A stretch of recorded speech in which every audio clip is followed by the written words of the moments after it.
L'évangile de Jean est l'évangile de l'Église et de la communion fraternelle. Une de ses caractéristiques, c'est que, quoi qu'il mentionne plusieurs incidents qui se sont passés en Galilée, la plus grande partie de ce qu'il raconte se passe en Judée.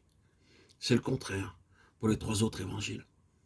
Or, la Judée représente le monde religieux qui voit tout sous l'angle intellectuel et reste de ce fait absolument en dehors de la pensée de Jésus.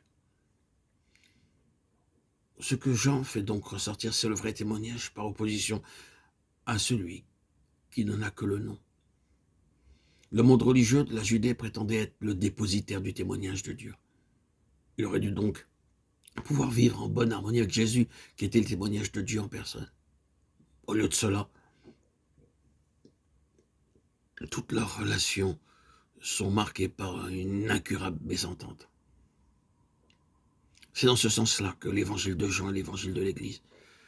Car la mission de l'Église est justement de maintenir le vrai témoignage, par opposition à un témoignage simplement intellectuel, qui vit dans une toute autre atmosphère et en perpétuel désaccord avec le Seigneur.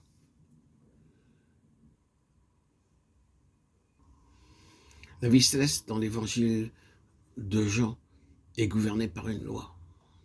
D'ailleurs, toute vérité divine est gouvernée par une loi. Ce sont les lois de la vie céleste. Et Dieu les maintient. Il veille à ce qu'elles soient respectées, même si elles ne sont pas toujours comprises. Expérimentalement, elles seront toujours là, quoique nous ignorons parfois leur existence. C'est ce qui explique pourquoi le Seigneur nous conduit dans des chemins si étranges. Sur le moment, nous sommes déconcertés, mais après, nous comprenons. Si nous adoptons une vérité sans que la loi qui la régit opère dans notre vie, il en résulte un état de déséquilibre, un manque d'harmonie dans notre témoignage. Nous nous plaçons dans une fausse position, et au lieu que cette vérité travaille pour nous, elle se trouve travailler contre nous. Nous croyons l'avoir installée dans notre vie, et nous ne l'avons installée que dans notre cerveau. Nous en avons le concept intellectuel, mais nous en ignorons la vertu libératrice. D'où déséquilibre. À la longue, il en résultera de deux choses de nous. Ou bien que nous serons entièrement brisés par la vérité qui par ce moyen se frayera un chemin dans notre expérience, ou bien nous la jetterons par-dessus bord en disant « cette vérité-là ne rime à rien ». Voici les principales vérités qui furent examinées à la conférence de Gunglichen. Il y a dans les titres suivants des suggestions fécondes pour qui veut prendre la peine d'en chercher les fondements dans la parole. Le royaume de Dieu, Jean 3, sa loi, la naissance d'en haut, la vie éternelle, Jean 4, la présence intérieure de l'Esprit au verset 14, la marche en avant dans la puissance de Dieu, Jean 5, travailler dans le repos en n'usant que de ses ressources à lui, verset 19, 19, le triomphe continuel de la vie sur la mort dans notre témoignage, chrétien, Jean 6,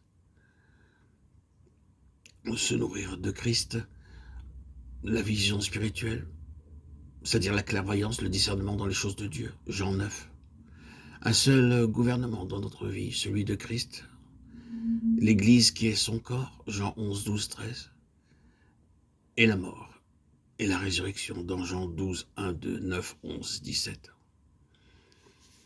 On peut avoir une expérience profonde de la vérité sans avoir pour cela une compréhension complète des lois qui la régissent.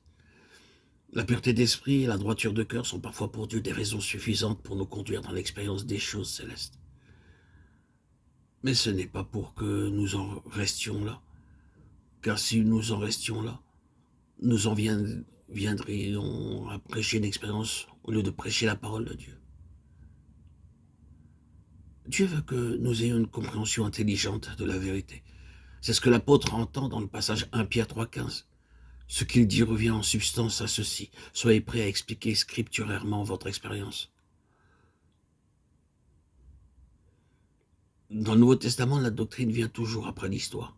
Les actes des apôtres ne sont qu'un exposé de faits. Les épîtres furent écrites après coup pour expliquer l'histoire. C'est la volonté de Dieu que nous ayons une claire intelligence de la vérité dans laquelle nous sommes entrés. S'il y a chez nous un désir sincère d'aller de l'avant avec lui, il nous expliquera ce que nous ne comprenons pas.